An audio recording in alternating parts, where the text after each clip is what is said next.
turns into a nightmare when a couple's wildlife walk ends up with them just seconds from death.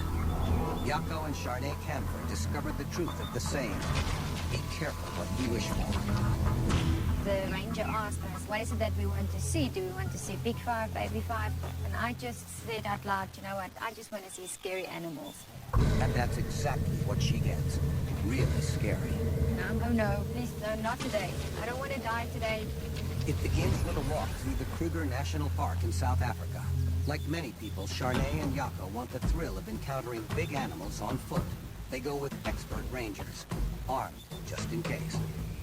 Sharnae is completely confident. I just want to see scary animals.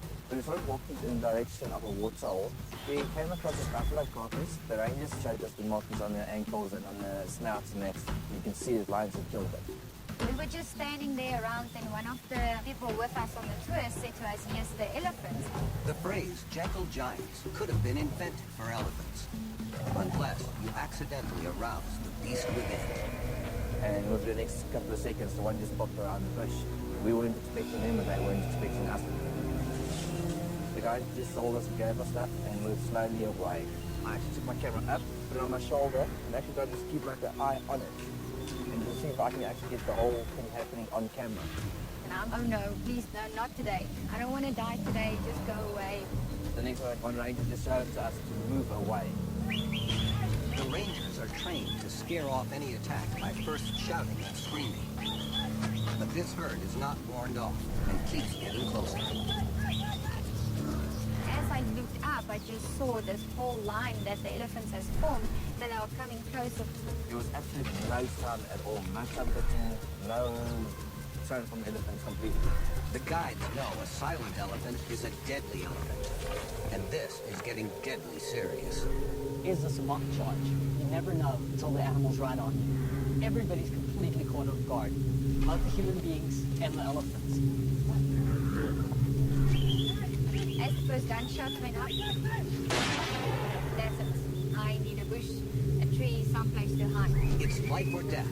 The rangers have no choice but to shoot at the elephant. Amazingly, the bullet hits the elephant's tusk, which breaks off. The elephant is minus a tusk, but unharmed and stops in its tracks. The moment the tusk broke off, just slowed down and eventually stopped. The measurement between the closest ranger and an elephant was 10 meters plus minus. With such a short distance and the elephant running at such a pace, these people are exceptionally lucky to be alive. A startled elephant can be a deadly elephant, and it's likely this was a surprised female defending the babies of the herd, which the campers unwittingly stumbled upon. And thanks to one extraordinary shot, neither elephant nor human was hurt. The tropical waters off the coast of Africa are a dangerous playground. Spear fishermen Barrett Harvey and Chris Coates worry about the sharks on every dive.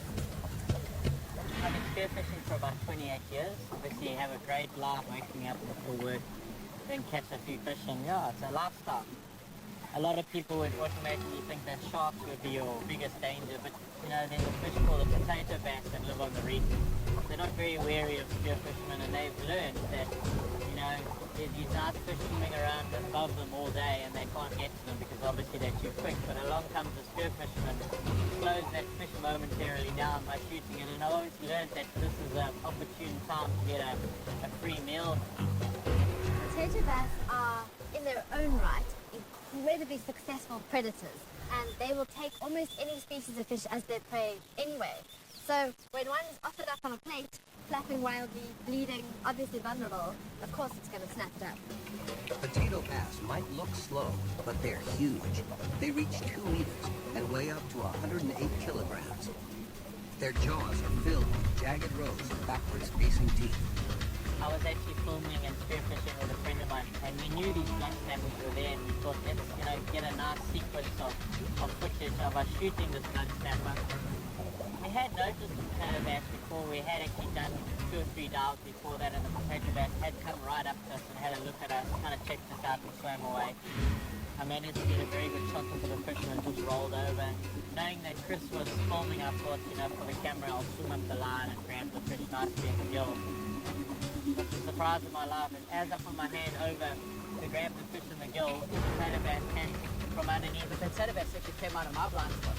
Barrett and the monster bass go for the fish at the same time. Barrett with his hand, the bass with its teeth. My hand got stuck in its mouth. The fish tried to reverse with me. I caught as much of a fright as the Barrett probably did. And then like, you just freeze for that moment. You like go, I know this is like incredible. I need to be filming this. But it's like, just maybe he needs some help. And I tried to pull my hand out of the fish's mouth and the fish came with me a little bit and we came to a bit of a stalemate. And eventually I realized that obviously I was about 19, 20 meters holding your breath. We were probably been down for about a minute and a half already. And I just knew that I had to get my hand out of its mouth. What eventually I had to do was put my other hand inside the potato bass's mouth so that I had some leverage to push against the pull and managed to rip my hand out and he got his free meal. I think if the fish hadn't let go at that moment, he would have faced a real risk of drowning because there's no way he would have had the strength to pull that massive weight of fish to the surface, and the fish certainly had the strength to hold him at the bottom. It's fortunate that his hand only just got into the mouth. But if he'd got his hand in the back, so his gill rakers, which are probably like say a few centimeters long and they're really spiky and hard, he would have been in a lot more trouble than he was. My hand was all mangled and damaged quite a lot. Chris and I were both in a bit of disbelief of what just happened, but we kind of saw the funny side. Even in the ocean you have a tax man, so it was the potato basses, the tax man.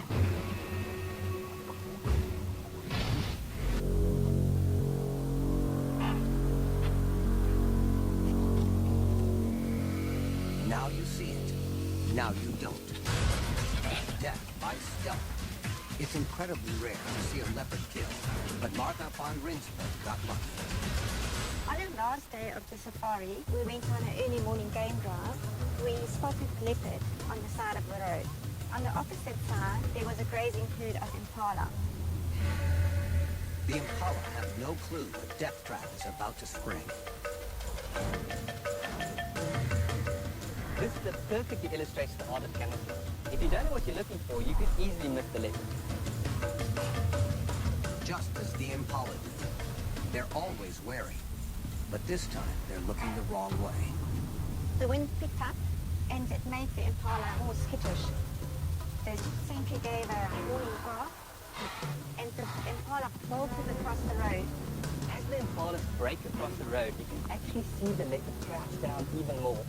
She focuses all her attention to being one impala that she's picked from the herd and her target.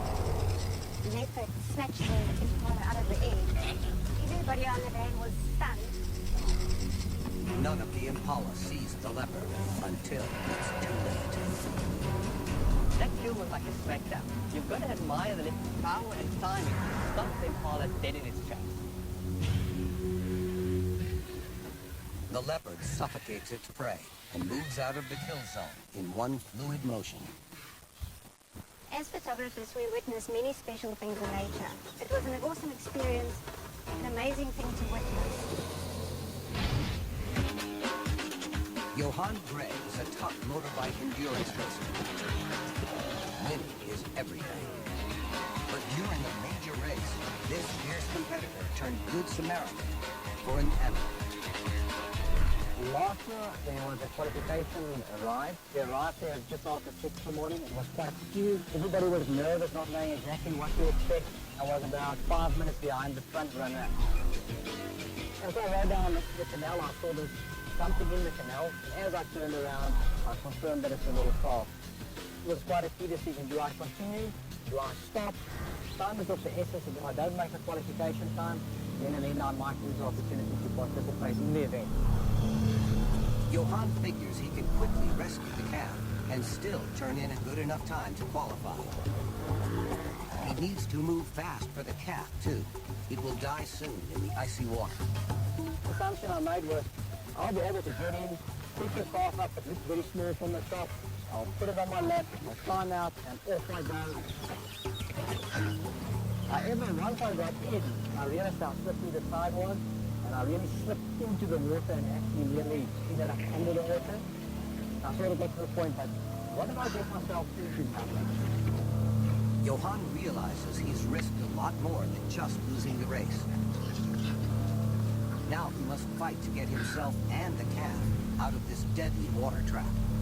He ties the bottom end of his line to the calf and manages to climb up to the road. Basically, when I got it to the top, I put it down, it was shivering, it was ice cold, it was breathing heavily. The calf gets a high-speed lift back to the herd, and Johan earns the undying gratitude of the calf's owner. I spoke to one of the herdsmen. He was smiling from ear to ear. And he said, the mother is looking for it. The mother has been asking for it. Thank you, thank you, thank you very much. Now he must try and make up the lost time. It's full throttle to the finish. When I arrived back at the final point, I got my time, I qualified. It felt good to have done something and to sort of reunite the middle class and the mother in the end. Close friends Jonathan Rousseau and John Kay are nature lovers, but a trip to find wild gorillas in Uganda gets them a lot more love than they're comfortable with. Tracking mountain gorillas is an utterly unique wildlife experience. We track mountain gorillas in a park that is very evocatively called Bwindi Impenetrable National Park. And that name perfectly sums up the terrain. It's steep, mountainous terrain with dense undergrowth, and you track those gorillas to wherever the gorillas happen to be feeding. John and Jonathan spend 2 days in the forest. Finally, the hard work pays off with their first glimpse of wild gorillas. The wild parts of Uganda are so surprisingly beautiful. So by the time you get to the gorillas, you almost forgot that that's the main reason that we came. We woke up this particular morning, and I opened the door to my cabin, and there was a gorilla on the path. So I ran around to the entire group saying, guys, you will not believe it. One of the most incredible things is happening. I heard Jonathan's voice. I instantly came alert, and all I knew was I had to move fast. I just had time to grab my small video cam, dashed out, and I sat down right in the middle of their path. I wasn't really thinking, because if the gorillas approached me, they'd have to walk right over me in order to get to where they were going to go. Gorillas are herbivores and usually no threat to people. But one way to get yourself attacked by an animal is to get too close to its babies. And this family is being protected by a 180-kilogram dominant male silverback. John knows the danger he's in. He freezes and tries to disappear into the background. But one youngster is curious about this human ape, despite the closeness of his minder. The silverback turned around to see his son touching a strange object. And there was this moment in which the silverback, you could see him thinking, do I react aggressively? Do I allow this to happen? And silverback reached down and tried to pull his kid away from the humans. And in the typical 2-year-old fashion, this baby gorilla sort of shifted around and said, no, I'm interested. I want to have a look at what's happening here. And you could see the silverback thinking, And he decided, okay, well, I'll just keep control of the situation. And he sat down right behind John. I mentally understood that he was behind me, but I was still, the sensation of touch was so overwhelming, and the smell, the wild smell of these young gorillas, it was fresh and pleasant. Suddenly all the babies were there, trying to get a piece of the action, trying to touch the shirt. It was just absolutely overwhelming. And in more than 30 trips of the gorillas, I'd never seen anything like it. The whole thing seemed to sort of peak at the point when the sub-adult female came and sort of, like nothing more than pecked me on the cheek. I remember thinking, how can it get any better than this? And then, all of a sudden, it was over. Just watch your glasses. As the gorillas head for the hills, John is left with a kiss on the cheek and a head full of questions only an expert can answer. He was very submissive to the male gorilla, the silverback, by putting his head down. He didn't make eye contact with the gorilla. Mr. King was actually really lucky with the reaction that he had with those gorillas in the interaction. It's a once-in-a-lifetime opportunity, but it's also got to be cautioned as not to become the norm that people kind of expected. I was so intent on just sort of savoring the moment that literally they all were, 20 meters away from me before I actually looked up to see what was happening. I couldn't imagine a more impactful wildlife encounter. Lions are known for their communal hunts, but here an amazing lion pride rescue is caught on camera. In Kenya's Masai Mara Reserve, a cub is trapped on a vertical cliff in a 12-meter deep ravine. The pride hears the cub's cries as the cliff crumbles. The mother risks a fatal fall to save her cub. By sheer will, claws, and strength, the mother's bravery pays off. Jean-François Largot's pictures show not just an amazing rescue, but perhaps also maternal love. An aerial assault from a giant bird becomes a paraglider's worst nightmare. My friends and I have an annual tradition. We head out to the Himalayas to fly our paragliders. The weather was great, absolutely perfect. The mountains, the landscape, it was all incredibly beautiful. With clear skies and hardly a breath of wind, Vladimir takes off from a mountaintop, soaring up to 2,400 meters. During the flight, I experience a sense of freedom. So I submerge myself into this three-dimensional space. The flight is calm and calculated. Nothing too strenuous. But as Vladimir enjoys the spectacular views, he's thinking about where to touch down. I was just thinking of landing when I found another airstream and began working it, back up into the sky.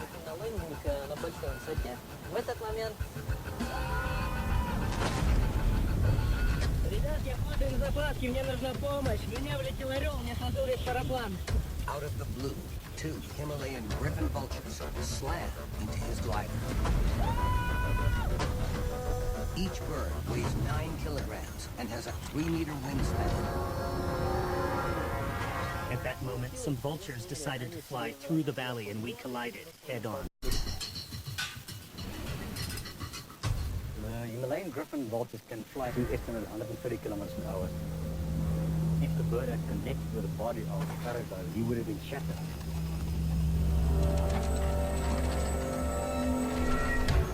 The glider collapses, and Vladimir launches his emergency chute, his only hope.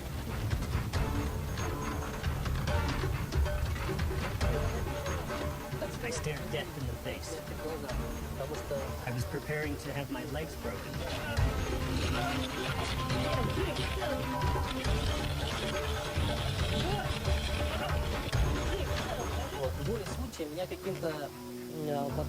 By some dumb luck, the wind swept me to the trees when I could have landed on the nearby boulders.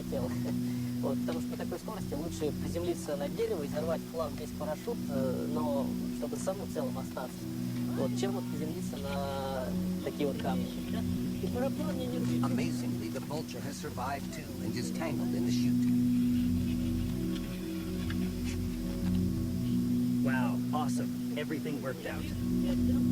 I'm okay. After a very lucky escape, Vladimir bravely tries to free the huge bird.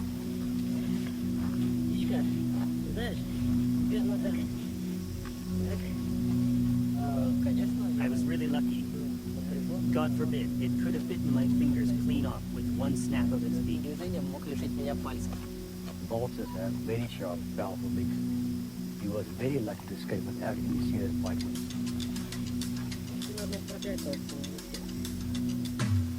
Luckily, the vulture is more keen to get away than bite the hand that frees him.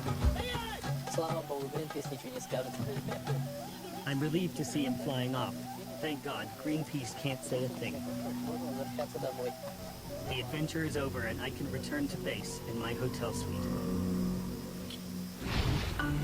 Unless you go for a swim in the bay, which is notoriously the turf of great white sharks, there aren't many animals to worry about for visitors to the Golden Gate Bridge. Unless, like Natalie Rolandin, you happen to be holding an expensive video camera. A hungry seagull grabs her camera, and Natalie's sunset suddenly becomes a bizarre aerial shot. One slip of the beak, and Natalie's memories are heading for the bottom of the bay. Luckily, the gull decides it's a wrap, and as a bonus shot, he records his own getaway. It's still taking a video. A trip to the dog park is always fun. Two Boston Terriers in the south of France have turned their daily constitutional into a three-ring circus act. This is Tuxedo. He is 6 years old. And this is Mia, who's 1. Kang Lee was given the talented terriers by his son. But he'd never owned pets, and he had no idea how to take care of his new best friends. At the time, I was unsure of what to do. I researched how to raise dogs properly on the internet and in several books. By chance, Kang discovered some of the things Boston Terriers are best known for. They are very intelligent and are extremely agile. For Tuxedo and Mia, the daily walk in the park soon turned into something much more elaborate.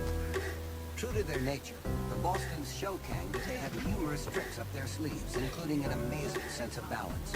And as soon as he spots their talents, Kang immediately starts to train them to do even more complex tricks. If we have patience, tolerance, and love, we can teach dogs to do anything. Love, tolerance, and food. And with those three powerful incentives, Tuxedo and Mia take to the streets of Montpellier and turn them into their own personal gym and skate park. We play frisbee together, go for a swim, and catch balls. They also enjoy games of leapfrog and walking on their 2 front paws. Tuxedo seems to like frisbee and skateboarding the most. But Mia, the youngest, loves everything. Now, wherever they go, Kang and his brilliant Bostons draw a crowd. Mia and Tuxedo's skating skills have really come on strong. And they get invitations to perform in the streets of top European tourist destinations like Paris and Rome. It's really funny to see dogs skateboarding. It's a human sport, so I think that is why people love to watch the dogs practice it. The dogs make it possible for us to go out and visit places and meet new people. And now these young dogs have certainly taught an old man a new trick: how to have the time of his life with animals. I have such a wonderful time with the dogs. They bring me a lot of happiness. It's great for giraffes to be tall until they fall over. Then, the higher the top, the longer the drop. I was moving along the Sand River, and I saw the big giraffe move go down. Filmmaker John Barton knew this giraffe was in deep trouble. We've got to try and get this magnificent animal back on its feet and give him a couple more years of life. The giraffe was now in danger of drowning or knocking himself out on the rocks in the river. My first reaction is to try to cushion the blows as he falls back on the rocks. So I immediately took a seat off the Land Rover, and I tried to put the seat underneath him so that as he crashed down, he would hit the phone in the seat and he wouldn't concuss himself on the rocks.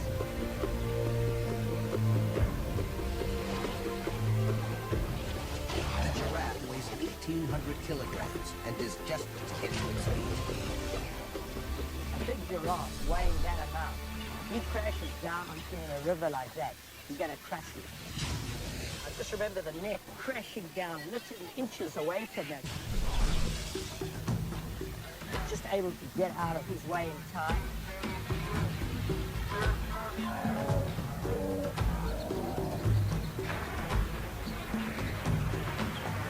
The team uses rope and brute strength to free the giraffe, but the rocks are too slippery for the bull to get traction. A giraffe's entire existence is upright. Once you put it on its side, you've got massive blood pressure problems. Every time he crashed down, he was getting weaker and weaker, and our chances of getting him upright were getting less and less.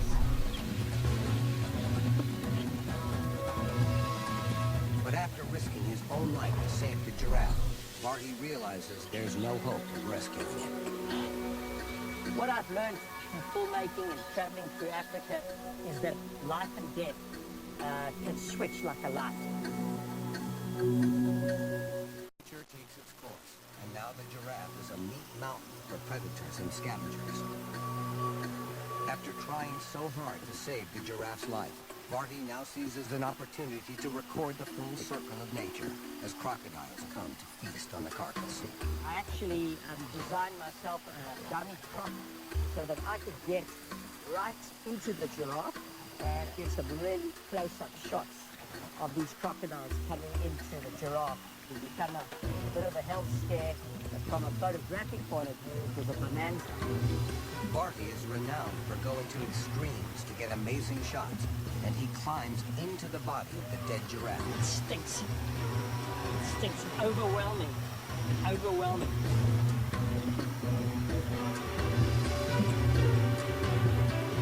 And it's hot. It's blood and mush in there. It's hot. Unfortunately, as the crops were moving in and I was just getting into a good position to get some really unique footage, that's when the lions pitched up. The lions fought. The lions have sniffed out the dead giraffe and move in. I really didn't want to be in the dummy with a lioness swiping at me, but by that time I was back in the Jeep in the safety. Barty's own survival instincts have been sharpened through decades of watching and filming animals. What you learn as a filmmaker, following predators, life and death, can switch fast, so you live every day as though it's your last day, because your time will come.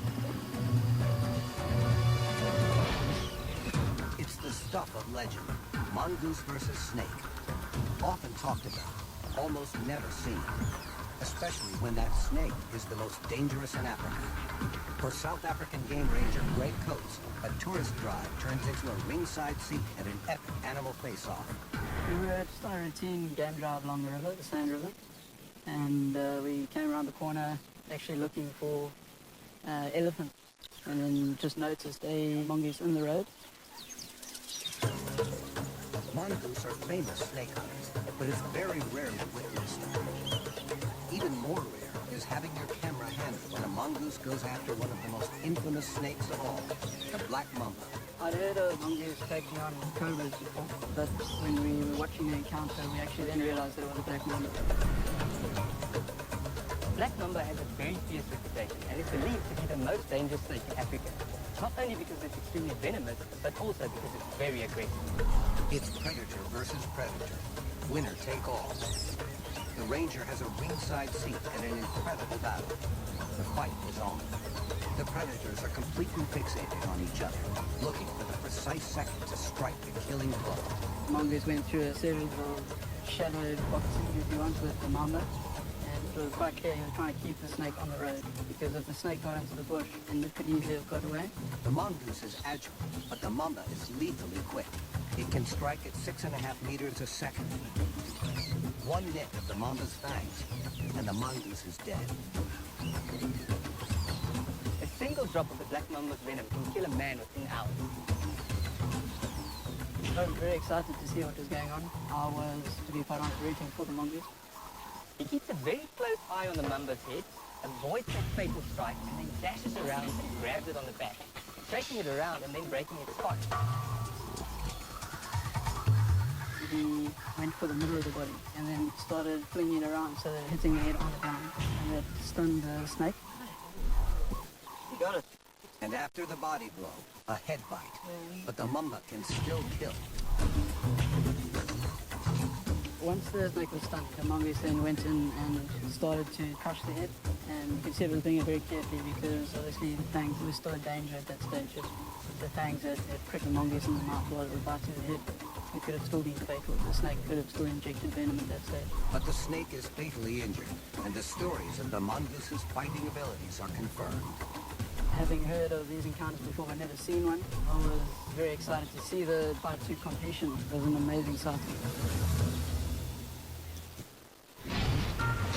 Warm, inviting, romantic.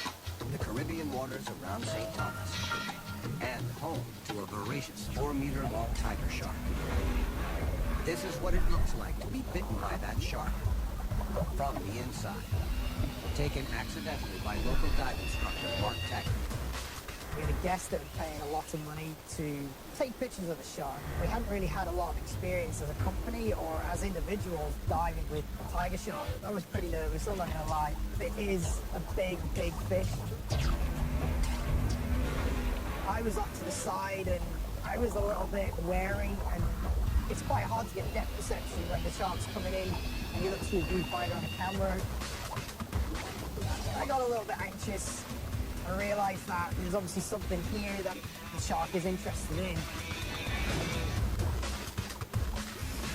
A video camera is emitting an electromagnetic field, and that is how sharks sense their prey and how they sense movement.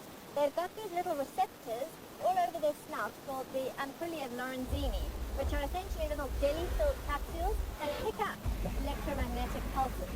So he would have honed right in on that camera. Going through the back of mine as well is that although we've got this large tiger shark there's still 25 lemon sharks all swimming around us at the same time.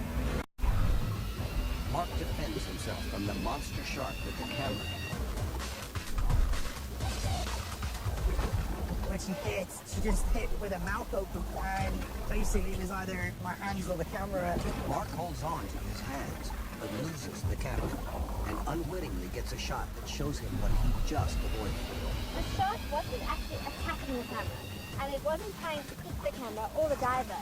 It really was doing what it would have done with fingers if it had hands. It was reaching out, saying, "What's this? I'm going to investigate it." And then the shark spits it out, and I swim up, I grab it, I check it over, I give a quick once over, I don't see any air leaks to the right. I have to get this camera to the boat as quick as possible because we've got some awesome footage. Literally a shot of what it would look like to be eaten by a giant tiger shark. Probably the most adrenaline-fueled dive I've ever had. The spotted eagle owl, wild, powerful, a deadly and silent nocturnal hunter, hardly a friend of man. But in South Africa, one owl has hunted down a human family and befriended them. My sister went out one day and she actually saw this owl following her. She put out her hand and he actually did come and sit on it. This incredible predator, with its 30-centimeter wingspan and razor-sharp beak, can dispatch a rat with one strike. But Aoki, as Maristi names him, is as tame as a canary within days, and the new spoiled house pet becomes the talk of the farmyard. So one owl led to more owls. Soon, injured owls from all around the area are being brought to the farm, and the family find themselves running an owl rehab sanctuary, and Aoki is doing the catering. Aoki just started picking up that food and she blew for an owl. Very often it is part of a bonding and affectionate behavior. A lot of animals do this during courtship, for instance, and then they will also feed the young. The owl is hunting enough rodents to feed 3 hungry chicks, but incredibly, Aoki also takes a shine to the family's house cat, an animal he could easily hunt and tear to shreds for his adopted chick's dinner. It was so amazing to us. We tried to feed all cats, from frogs to snakes to rats to mice to little birds.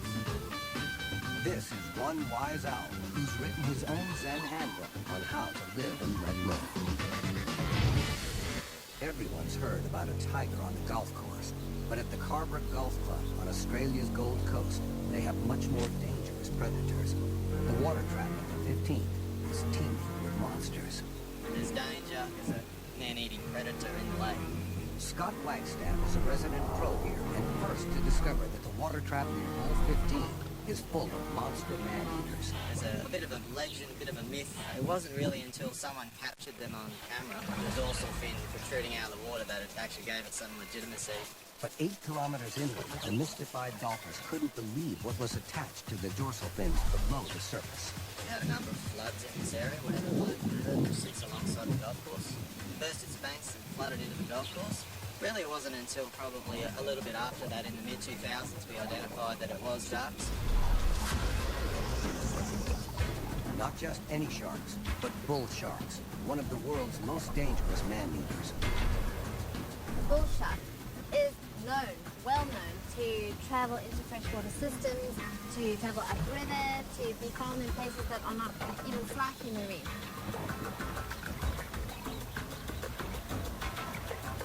Bulls are big and aggressive, blamed for many human deaths. There are 6 3-meter sharks thriving here.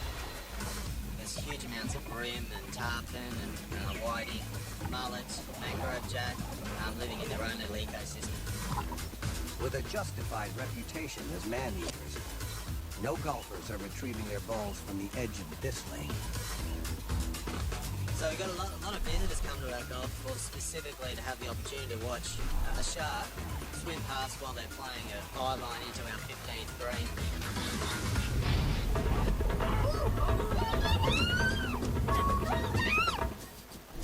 Ronald Hewlins and his girlfriend are about to be hijacked by the cunning baboons of Cape Point. We're really just tourists enjoying the day like every other tourist would. One of the baboons is like acting all cute next to the window. Ronald and Carmelita are so entranced by the baboon, they don't realize they're being set up for a con. I'm the first one to notice that there's a big baboon approaching. It just happened so fast.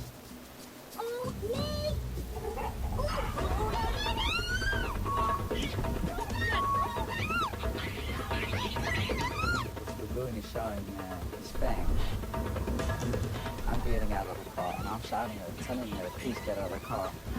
I know what these animals are capable of. They can be very aggressive and I think they can cause a lot of damage. They have incredible weaponry in terms of their teeth and their physical strength, but they very seldom seem to use it. Baboons are almost all black. The couple flees the scene just in time. All they can do is watch their car get trashed. The baboons are so bold now that special guards are needed to protect the tourists. What the city of Cape Town has done is that they're aware of this challenge. They've got field rangers who understand the baboons and who can try and keep them away from people. These guys, they're afraid of them. They'll just sit there and go, what's this stuff? And they eat our fruit up, so what you see. They're eating our fruit. Oh my god.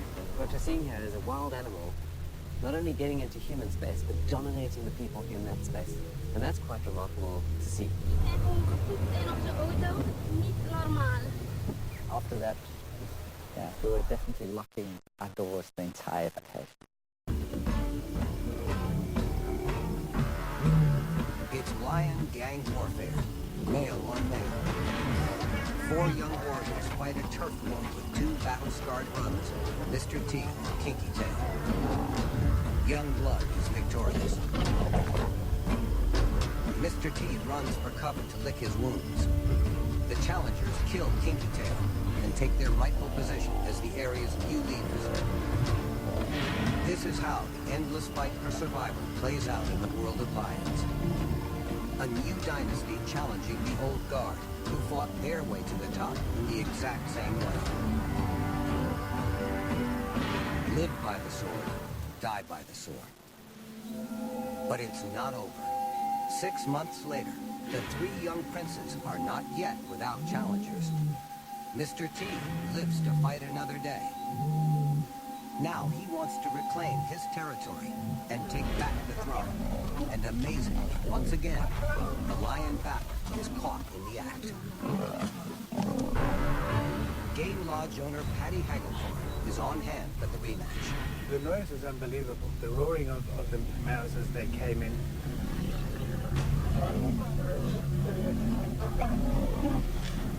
And this time, there can be only one outcome. Paddy arrives to find Mr. T, the old warrior, mortally wounded, but still fighting.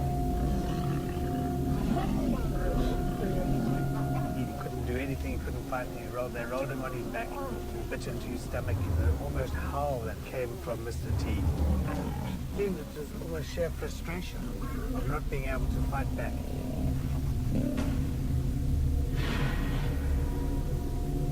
The damage that they've inflicted on the male, it looks spinal, it looks like he can't use his hind legs properly. So they've got him.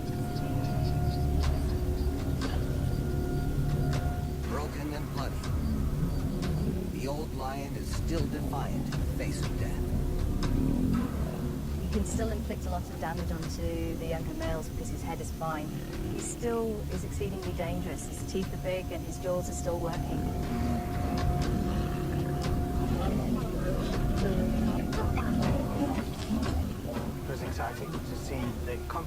between these large predators. There was no going back for Mr. T. There was no way of him getting away. There was no way of him actually coming out of it alive. We knew that he was going to die at that time. The deed is done. The old dynasty is dead. They're now potentially the new territorial males.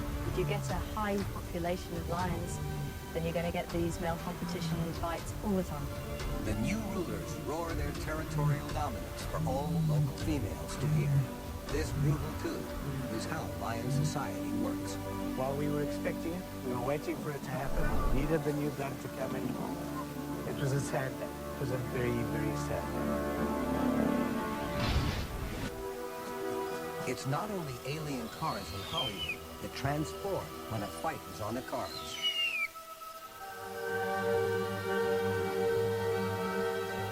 Screech owls are the transformers of nature.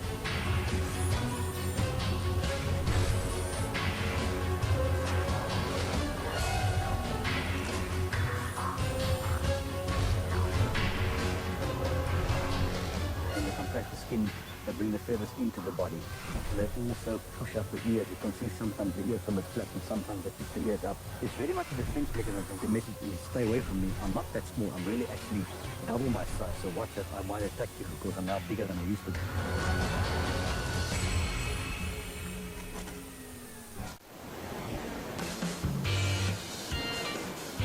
The waters off Mozambique are a marine paradise. People come from around the world to dive the beautiful reefs and swim with the friendly dolphins. 7 years ago, Nolene Withers came to the beach town of Ponta Douro to start a dolphin encounter company. On her first day, Nolene adopted a rather unusual deckhand. She's an absolutely natural boat dog. Kira, a local mutt with sea legs and a nose for dolphins. A lot of guests have commented and said, watch Kira. Kira always knows where the dolphins are. And soon it seems that the dog's nose for finding dolphins may actually be an ear for dolphins. When the dog's lying in the boat with its ear on the floor of the boat, I'm sure the sounds the dolphins are making are actually traveling through that. With her sensitive hearing, Kira seems to tune into the dolphin noises that humans can't detect. She also watches them attentively when they come close.